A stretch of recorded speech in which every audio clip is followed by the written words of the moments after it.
Mr. Vice Chairman, sir, when I was speaking yesterday, I was referring to the problem of devaluation.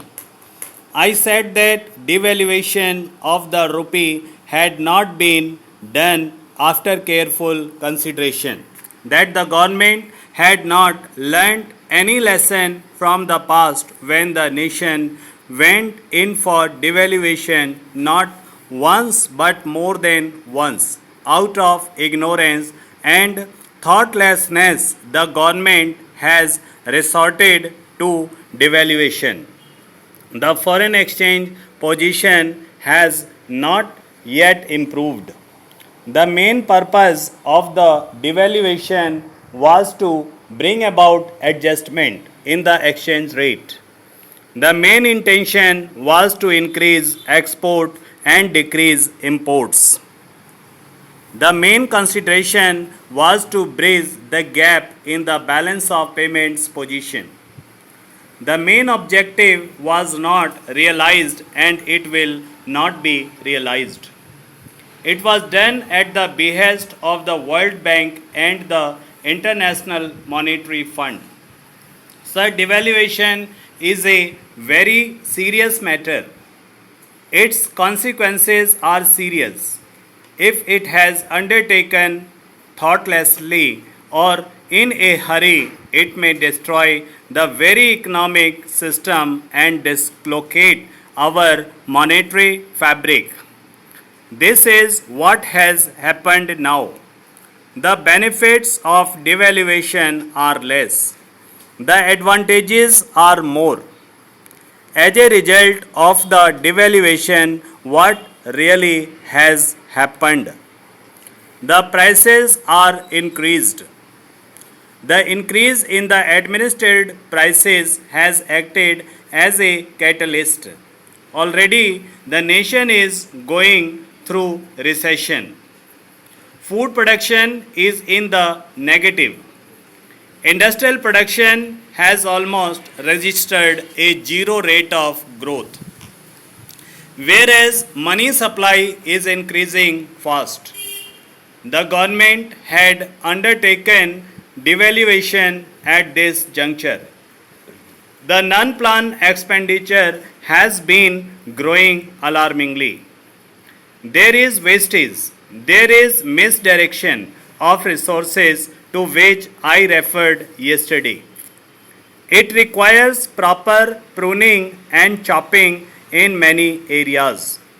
For instance, on government staff alone, we are paying rupees 12,000 crores every year, which constitutes 10 employees, and it is said that 50,000 posts can be the efficiency and abolished straightway without affecting adversely the efficiency of the government. On the contrary, the efficiency might improve. Sir, we have borrowed money in the past also, but never had the World Bank and the International Monetary Fund dared to impose such conditionalities. There were conditionalities, I know, but not such conditionalities as they are imposing before the Western world. India is appearing as it is were a country of Lilliputians. Sir, today the country is standing on what I call the escalator of stagnation and corruption. There is stagnation prevailing.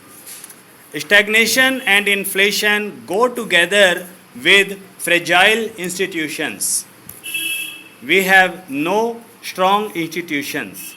We have combined these things with fragile institutions.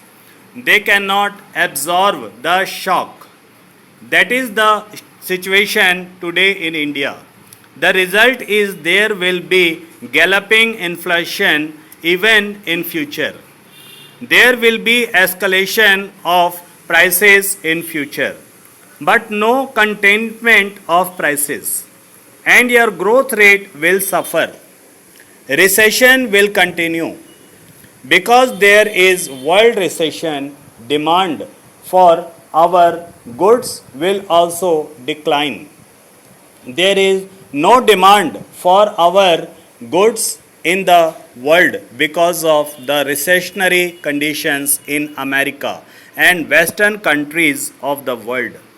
Now, countries after countries are dictating to us. I am sorry to make this observation. Japan, which was never making political demands on us, had the audacity to say today there unless nuclear proliferation treaty is signed, they will not in future give the assistance required.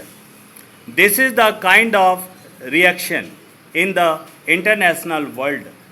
Sir, how do you function? In foreign affairs, how are you functioning? This is a great nation in spite of the weaknesses. We are proud of our nation.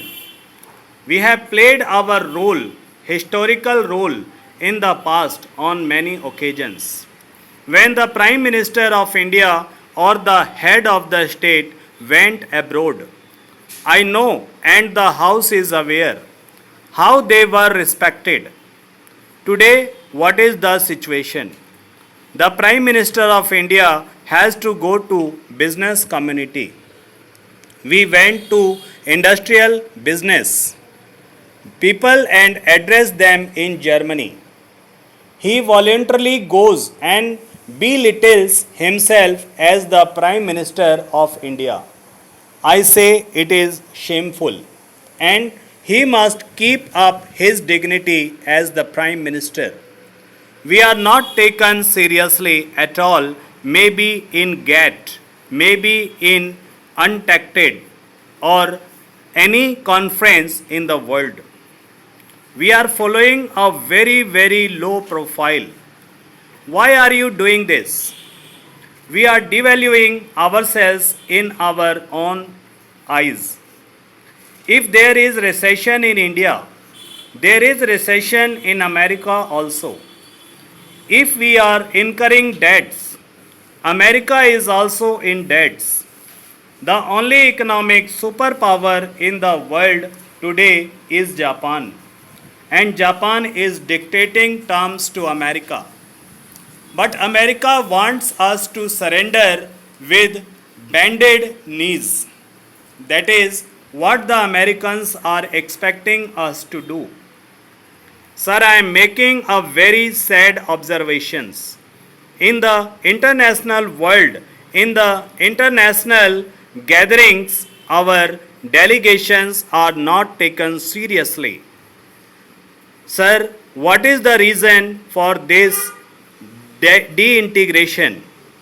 What is the reason for this decline in our status?